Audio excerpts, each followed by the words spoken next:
ప్రియ దేవుని బిడ్డలారా, ఈ శ్రేష్టమైన ఉదయకాలమును మన ప్రభువును రక్షకుడైన యేసుక్రీస్తు నా పేరట ఉదయకాల శుభాలు వందనాలు తెలియజేస్తూ ఉన్నాను. మన జీవితాలలో మనం ఎక్కువగా ఆలోచించేది నేను రేపు ఎలాగా బ్రతకాలా, ఎలాగా జీవించాలి అనేటువంటి విధానంలో మనం ఆలోచిస్తూ ఉంటాం.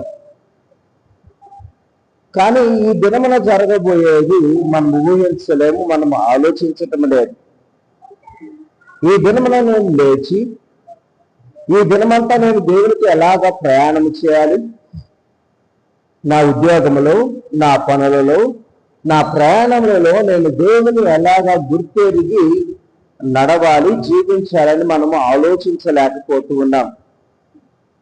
దేవుడు వాక్యం ఏం చెబుతూ ఉన్నదయ్యా అంటే, సామెతల గ్రంథము 27వ అధ్యాయము 1వ వచనములో అంటూ ఉన్నది, రేపటి దినమును గురించి అతిశయపడకుము, ఏ దినమున ఏది సంభవించినా అది నీకు తెలియదు అంటున్నాడు. ఈ దినమున మన ఆలోచనలు కానీ, మన తలంపులు కానీ, మన జీవితము కానీ సరిగా ఉన్నదా, సరిగా నడుస్తున్నామా లేదా అని మనము పరిశీలన చేసుకుంటలేకపోతున్నాం. నేను రేపు ఎలాగా బ్రతకాలి, రేపు ఎలాగా జీవించాలి, రేపటి దినముల గురించి నేను ఎలాగా నడవాలి, ఎలాగా నా బిడ్డలను పోషించుకోవాలని మనము చాలా సందర్భాల్లో దిగులు పుడుతూ ఉంటాం. అందుకనే దేవుని మాట ఒక శ్రేష్టమైనదిగా మాట్లాడుతూ ఉన్నాడు.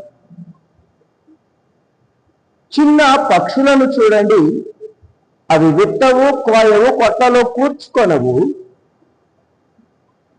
రేపటి దినముల గురించి అవి చింతపడవు. దేవుడు వాటిని పోషిస్తూ ఉన్నాడు కదా. దేవుని స్వరూపంలో చేయబడిన మనలను కూడా పోషిస్తాడు అనేటువంటి విశ్వాసం మనకు లేకుండా రేపు నేను ఎలాగ బ్రతకాలి, రేపు నేను ఎలాగ జీవించాలి, రేపటి దినముల గురించి మనము చింతిస్తూ ఉన్నాం.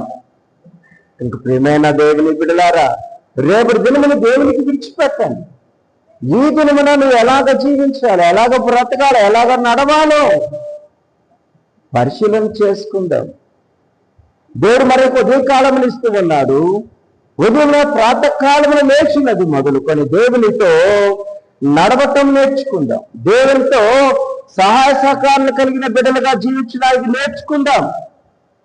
అలాగ నేర్చుకుంటే మనం ఎప్పుడైతే అలాగ ఉంటామో దేవుడు తప్పక మన కుటుంబాలను, మన బిడ్డలను దేవుడు ఆశీర్వదిస్తాడని మర్చిపోవద్దు. ప్రియమైన దేవుని బిడ్డలారా, నేను చెప్పేటువంటి మాట జాగ్రత్తగా వినండి. రేపేమి సంభవించిన ఎవరికి తెలియదు కనుక ఈ దిన మన దేవునితో గడపండి, దేవునితో ఆనందించండి, దేవునితో సంతోషించండి. అలాంటి కృప పరిశుద్ధాత్మ దేవుడు మనందరికీ దయచేసి మనలను, మన కుటుంబాలను ఆశీర్వదించును గాక. ఆమేన్. ప్రార్థన చేసుకుందాం. దగిలిన తండ్రి, ప్రేమ కలిగిన మా గొప్ప దేవుడు, మరి కొద్ది కాలమును మీరు మాకు దయచేసిన విధానమును బట్టి మీకు స్తోత్రాలు చెల్లిస్తూ ఉన్నాము. నాయన దేవ, ఈ దినమంతా మీతో సహవాసము చేసే భాగ్యమును దయచేయండి. దేవ, ఈ దినమంతా మీ నామ మహిమార్థకరంగా మేము జీవించడానికి మీ కృపను మాకు దయచేయమని అడుగుతూ ఉన్నాము తండ్రి. అదే రీతిగా నాయన, ఈ దినమును మేము చేసే మా ప్రయాణాలలో, ఉద్యోగాలలో, మా పనులన్నింటిలో మీ యొక్క తోడ్పాటును దయచేయండి. మా గర్భఫలమైన బిడ్డలను మీరు దీవించి ఆశీర్వించి బలపరచండి. మా ఇరుగు పొరుగు వారిని బట్టి అడుగుతూ ఉన్నాం. వారి కుటుంబాలలో ఏదైనా దుఃఖము, వేదన ఉంటే తండ్రి వాటిని తీసివేయండి తండ్రి. అనారోగ్యముతో బాధపడుతున్నారు వారి బిడ్డలని గాయపడ హస్తముతో ముట్టి స్వస్థపరిచి బలపరచమని అడుగుతూ, ఈ దినమున మేము చేసే మా ప్రతి పనిలో మీకు తోడ్పాటును దయచేయమని, దాని ద్వారా మీరు మా ఘనత ప్రభావాలు పొందమని ఈ మా మనవులను మా ప్రభువైన యేసుక్రీస్తు ద్వారా ప్రార్థించి వేడుకుంటున్నాము తండ్రి. ఆమేన్. తండ్రి, కుమార పరిశుద్ధాత్మక త్రియేక దేవుని దీవెన ఇప్పుడు అలా సదాకాలం దేవుని కృప ఈ మాటలను, ఈ వాక్యమును ఎవరైతే వింటున్నారో వారి జీవితాలలో మెండైన దీంతో తృప్తిపరిచి బలపరిచి ఆశీర్వదించును గాక. ఆమేన్. దేవుని బిడ్డలారా, ప్రార్థనా అవసరతలు ఏమైనా ఉన్నట్లయితే ఈ స్క్రీన్ పైన ఉన్నటువంటి నంబర్కి ఫోన్ చేసి ఈ ప్రార్థన అవసరతలను తెలియచేసి ప్రార్థన చేయించుకోవాల్సిందిగా మనవి చేస్తూ ఉన్నాను. అందరికీ వందనాలు.